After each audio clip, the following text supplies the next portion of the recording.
What is going on, everybody? Welcome to Moonlighter. I'm your host, the Birdman known as Falcon.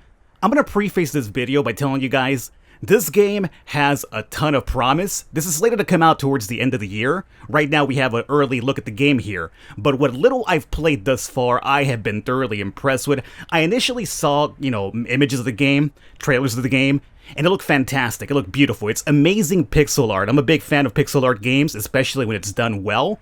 And it combines a bunch of elements of, say, something like a Binding of Isaac with the dungeon crawling, roguelike elements. It's got a bit of Stardew Valley in there. It's got a big inspiration of Recettear as well. If you're into the entire shop tycoon type thing as well. This game has a ton of promise, so I'm really excited to be checking this out. I will have the information for the game down below in case you want to follow it up on yourselves, and if you want to see more of this meanwhile until the game releases, you know what to do. Let me know in the comments, let me know by leaving a thumbs up in the video, and we shall cover more of this. But right now, let's get into Moonlighter. In a distant world, strange ruins appeared, mazes full of strange items and enemies from other worlds. The dungeons, that's how they were called by the people who approached to burgle them. Renoka was the name given to the village that germinated around them. Two types of people founded Renoka, heroes and merchants. The former looked for fame, the latter looked for gold. Now, 70 years later, dungeons are not as prosperous as they used to be, and life is harder than ever, especially for the oldest shop in Renoka, Moonlighter, and its youngest owner, Will. And as you can see right off the bat already, I saw this and I was like, yeah, this looks really, really good. This is going to be our character right here, Will, who happens to be a merchant, but he strives to be a hero. So he's basically going out here to try to keep his grandfather's shop running still, considering how bad the economy in the game is now, but he also wants to be an actual explorer adventurer. So let's see here, let's move around. We do have a weapon and a broom, because we're not a full-fledged hero just yet, we're just a dude trying to get along here. We can roll around as well. The animation for a pixel game is top-notch, really enjoying that here thus far. Let's continue moving forward. As I mentioned, it's going to be like a bunch of dungeon crawling involved in the game to look for items to sell in your shop. And that's going to be procedurally generated as well. So each dungeon will be a lot different, so you won't be doing the same ones over and over. We jump by doing a little dodge roll as well. Now here we have our very first enemy. This bad boy right here. You can't fight him, I tried it, so let's just dodge through because we're not ready for that just yet. And here we have a bit more of the entire roguelike type elements. Little Binding of Isaac dodging stuff. Let me see if I can just go through here. Seems like we have a bit of invisibility frame when we're rolling too. And here we have our very first combat. So let's see about getting these little slimies out of the way. How you guys doing? You guys are kind of adorable with your little cyclopic eye there. But let me just go ahead and hit you with my broom. And these items right here that we're picking up will indeed be things we'll be selling in the store. And we'll also be picking up a bunch of smaller ingredients to craft down the line to make better items to sell at our store as well. Now, who are you supposed to be? I kind of forgot about you. You look like a green wig, just kind of hovering about here. There's a charge attack as well. Let me show that off. Let's see if I can charge up right here. I could do, boom! 20 damage, but, I'm just gonna go ahead and stick with the regular attacks. Got a couple of branches, and after you're done with the area, whatever chest is there, it does open up. So let's pop this open here. And let's see what we found. Ancient Pod. And some Foundry Rust as well. Let me go ahead and just move everything into my inventory. There it is. Really cool UI as well. Very pleasing to the eye. I'm a big sucker for good UIs in games too, just something that doesn't seem too cluttered, but it kind of gets the bare essentials where you need to see them at. And here we have Broken Sword. We could go over to with right trigger. I'm using a gamepad. At the moment, I don't think there's any keyboard and mouse controllers. I tried, so I'm using a gamepad for this, but I'm pretty sure eventually, closer to release, we'll have keyboard and mouse support as well. And here you can learn about the items, kind of figure out like what you're going to be needing, especially down the line when you start doing some crafting. So let's go ahead and just pick these bad boys up. We could crash these down. I don't think there's anything in here though. No. Alrighty. And here, if I am right, when I took this out for a spin, I was under the impression this was actually beatable, but no. As you can see, we're going to be completely flooded with enemies here. I could just dodge around, try to kill a couple of these dudes, but it's basically impossible. You are meant to go down. So go have at it. Have at it, guys. I mean, I'm pretty sure you can't survive that anyway. I mean, that seems goddamn impossible for a guy with just a broom anyway. I mean, I'm a merchant after all. I'm not really an adventurer just yet. So once you lose in a dungeon, it kicks you out, it removes all the items in your excess inventory, and you get to keep whatever's in your actual bag. And there's also ways to escape in case you feel like you're about to die, but we'll cover more of that later. Here we have the characters now. We have Xenon. Poor boy. Even if you are alone now, you shouldn't push yourself too hard. Guess it's time to rest. He has been so curious about the dungeon since he was a child. Wow, he even found some of Crazy Pete's notes. I wonder what happened to that loony.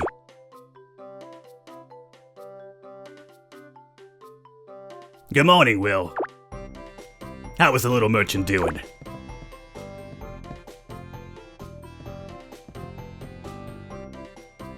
Listen, Will. I know you don't have any relative here to help you. It's something common among merchant families. We venture into the dungeons to benefit from the items we found here. But in return, take our life slowly but steadily. Even though a merchant pendant takes you out of the dungeons when you're faint, but then damage to your body is already inflicted. Use the pendant before things get too serious. And please, stop using that broom of yours. It's dangerous to go alone in the dungeons. Take this old sword I used back in the day. I'm sorry, I had to stop doing the voice because it cracked me up. That right there, what does that guys remind you of? Obviously old school Legend of Zelda right there. It's dangerous to go alone. Take this. There we go, we have our shield and our sword now. Should probably do a lot better than an actual broom. Well, that being said, get up and we'll try to sell some of the items you've kept in your pockets. Remember, your grandpa was a great friend of mine. I'll try to teach you some tricks he used when selling. Come on, open the shop so customers can buy those items. Selling an item depends on several variables: customers' purchase level, item value, and item demand. Which is actually very important. The demand of certain items will actually drop the more you sell of it because there's an excess amount, obviously. And when you find rarer stuff, it'll be like a higher demand. You could probably even jack up the prices because you actually can manipulate prices for the game as well. So at the moment, let's go ahead here and just open up shop. We only have 2 potions for sale here, so let's find out how this one goes with. We have a regular adventure coming in. And he's happy with that price. So 75 gold coming our way. That expression was the best you can get from a customer. Not too cheap, no too expensive. Pay attention to the visitors' expressions when they look at your prices. They will help you set a fair price for them. Now we have this big-ass dude over here. Now this potion over here is like twice the value, maybe a little bit more than twice, and he's not happy with that price whatsoever. That one meant it was too expensive. Finally, be careful when selling an item too much. Once you satisfy people's need for an item, you'll have to offer them a better price. So make sure to make more profit when there is a high demand for an item. Take a look at your merchant notebook there you can find every info available about the items you sell. And that'll be down here in Y. And it's kind of what I showed you guys beforehand. So that's that right there. This will be the end of our day. So, it's a tutorial. Once we actually get into the game, we'll have longer days for selling too. Wow, look at the time it is. What will be everything for now? You will discover the rest on your own. Make sure you bring back the glory to this shop. I know you can. It runs in your blood. Now let's go out so you can try our new sword at the dungeons. Alright, so now we're going out there and doing some actual combat. If we come down here, I'm not sure if I can do anything right now, but let me show you what this is all about. Here, we'll be able to essentially craft items for us to use and also upgrade our weapons down over here. So for instance, if I go over to right trigger, I have a couple of armors we'll be finding over time, and you'll be able to enchant them, make them stronger. Here at the moment we have the sword and shields, right? So this requires 2 unknown items to upgrade it, along with 2,000 gold in order to get an increase of from 20 to 27. And I think the same works with the broom. The broom is actually a weapon, it's a spear type weapon, so if I upgrade this over here, it seems like it'll probably give me a faster swing rate. I think that's what that boot with the little dashy symbols means, so. But again, we don't have the items to upgrade that. And over here, we can make a couple of potions. Now, we do have red jelly that we picked up, so we have 5 of them. If I drop 15 coin over here, I could pick up a couple of extra ones. If I don't use the jellies, I could pay 37 straight up for a potion. So by using the jelly, we reduce the amount of money it would cost us to actually make that. And I suppose after a while, you'll have access to the other dungeons here. Everything right now is sealed off. That's sealed off. This big bad boy right here is sealed off as well. And I believe there's another one over here too. So for now, we'll come down to this one, the easier one. And this is kind of as far as I got. I messed around here, you know, with the sword and everything, but other than that, I am now a bit on the blind side of things here. Now, if you look at our map, we have apparently 4 levels into a boss. Every dungeon does have a big boss as well, it does seem, so I guess when you do that, you'll be completing the dungeon completely. So let's see if I could just dodge right through here, get you guys down, very good. Luckily, those guys don't have really many projectiles, like whatsoever, so they'll just chase you down fairly easy. Let's go upwards now. And all these dungeons will be procedurally generated too, so don't expect to see the same thing every single time. You guys go down with 3 swings, huh? Alright, keep that in mind. Nope, up. Don't miss that. Now, everything that we're picking up right now is going partially to our actual body. And if we get knocked out, this is what you get to keep. If you get knocked out, everything in the backpack gets lost, so keep that in mind. Alrighty, let's continue going forward a bit more here. Okay, now you guys are a bit scarier. You guys kind of gave me some trouble off camera here. They have like a really big reaction swing. Okay, we should probably dodge after the swing, Falcon, not before. But after? Okay. Oh, this fuck right here. Let me drop a potion really quickly. Yeah, these guys, I'm still trying to figure out their attack pattern. Sometimes they go with 1, sometimes they'll do a double. I think the best thing to do is just basically swing and dodge instantly. Just go for 1 hit. Not sure what we just picked up right now. What the hell is this? The Golem Core. Okay. Heart of a Golem, the main element in a living statue. And again, a bunch of these items will be for crafting eventually too. Oh, swell. This is what I want to see. See if I can dodge through. I need to get rid of you guys first, I would say. Yeah, I'll deal with you afterwards, Big Golem. Right now, you guys are kind of the thorn on my side. There it is. Okay, let's see if I could... Boop, okay. Swing, dodge. Oh, missed that one completely. It's 5 attacks. 5. I thought it was 4. Stood there for a while like an idiot. So that's down. Let's see. We have up and left. Let's go left for now. Jellies! How you guys doing? You guys weren't too bad to begin with, so with a sword now. A lot cool. I like the sword because it's got a big radius. Like with the spear, all you're going is forward. Here with the sword, you do have a bit of a range around your actual body. Now this here, I'm unfamiliar with what's happening here. You have a chest, let me pop this open first. Pop it open. Broken sword, a couple more pots, foundry rest, and hardened steel as well. So let's go ahead and move all these in here. Excellent, and what do we have here? Man, this guy got splatted pretty badly. We have Skeletor. To anyone who finds this message, my life is fading out. After fighting that strange creature, my pendant is broken. Remember, the pendant is for us to be able to leave the dungeon if we get knocked out, so if that's gone, you're stuck here. So that's probably what happened to this fella. I am to remain here, locked up in the dungeons I have studied for so many years. That creature, I saw it once getting out of a room on the 3rd floor, through an impressive door, but when it noticed me, it ran away. He left a couple of items really similar to our pendants. Now I think that creature has come to take them back. Those items, I spent some days studying them. Hope you can find some notes near them with their attributes. Please, to anyone reading this, find that door in the 3rd floor. It is linked to the 5th door of Renoka. Okay, so there's some items over here. Let me pick these up quickly. Anything here? No? Okay. Now, what notes are you Oh, I see. This strange cube is similar to the pendant we merchants use. By a high amount of gold, it creates a portal to get out of the dungeons. But what makes this item really valuable is that the portal created can be used to return to the dungeon without it regenerating.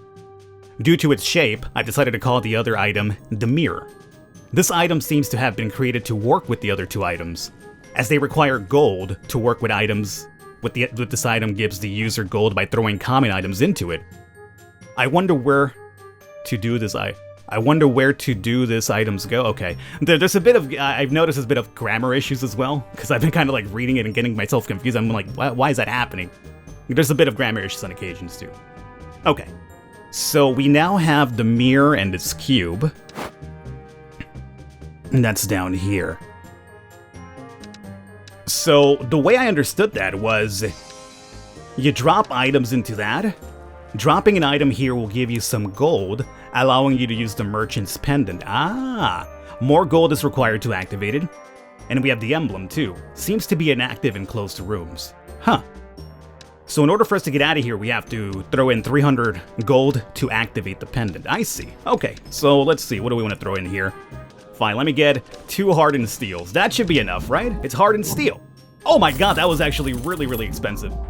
I went a bit overboard. That's okay. The money that's left over, I'm pretty sure we'll keep. So now we can actually activate the merchant pendant and get on out of here, because we are stuck in this room.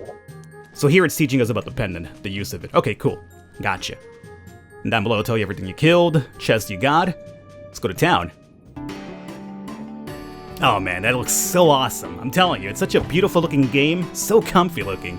This is great. Who's this fella here? Hey, can I talk to you? Hey, don't ignore me.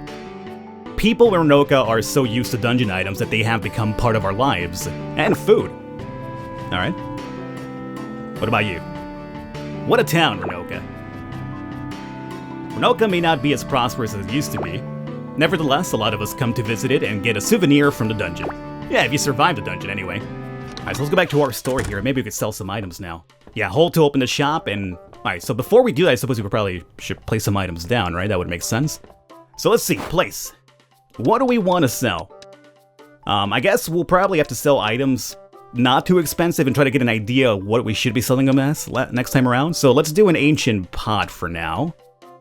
How would I move you over there? Quick place with RB, okay. So you go over there. And here I added the price. Okay. Well, let's go with maybe 30 to start off with. See if somebody's down to give me 30. And we'll get an idea based on the reaction anyway. And we'll do 30 as well. Okay. This is kind of to just test out the market. See what we're going to be doing here. So now we open up the shop.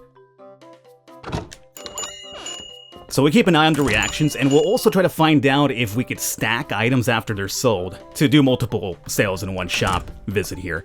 So let's see, we're looking at the ancient pot. 30, he's happy with that price, meaning we should probably jack up the price then. He saw a good deal and he was like, yep, I'm doing that one. So sell that off. The hardened steel for 60, it's still a great price. I'm basically giving items away here for free. You guys are hustling me right now. And yeah, we know about 75 being pretty good. So let's see. Let's try Ancient Pot now. Not at 30. Let's go up to 50 now. Okay. And we'll give you a price of 40 for now and see how that one plays out. Okay. I like the idea that you actually restock as you go too. It's not just limited to like, oh, you placed that? Okay, that's all you can do in one single day. So 90 is still amazing for the hardened steel. Wow, so is that. My god. I should really just be upselling everything completely here. Alrighty. And that one as well is 40. Amazing price. Yes, scumbags are taking advantage of a new shopkeeper here. It's not cool. It's not cool at all. So we know this one's going to sell well for 40. Let's go up to like, I don't know, 70. I'm going to jack up prices here pretty badly because I'm still giving stuff away. And I'm going to go high just because I don't know what this is. 60. All right. Sell this one off. Let's see now what we're looking at here. There's no timer, is there? No, I don't think there's a timer. So 130 for the hardened steel is still an amazing price. Wowee. 70 for the foundry race is still an amazing price too. What about that pot at 90? Okay, we finally found a good one. The pot should be selling at 90. Excellent. Sell? Yeah, there you go. And here we go. So there is a timer eventually. It'll tell you like, hey, stop already. And 60 for that broken sword is also a really amazing price. Alrighty. That's fine. Alright, you stop, okay. Get out of here. Get on out of here. We made some money. We obviously have to still mess around and tinker around with the prices because right now we are underselling a bunch of our items still. But at least we're getting an idea how this works out. I really enjoy the fact that you can place and kind of up prices you to go through in the day. I like that. Alright, so that's done. And now we have the night portion, so I guess we could probably go out to the dungeon if I could just leave. There we go. Okay. Weird. So let's do one more dungeon, or oh wow, we're out of time. Oh, we're out of time. We're out of time. Alright guys, I'm gonna wrap it up here. I will do more of this if you want to see some more, so let me know in the comments, let me know by leaving a thumbs up in the video and we shall do some more. I lost track of time because the game is actually really fun, so there is that. But I'll have all the information for the game. It's coming out this year, just later on, it's still in development, but as you can see, very beautiful, really amazing thus far. I really am enjoying this, so if you want to see some more until the release comes out, you know what to do. I will catch you next time.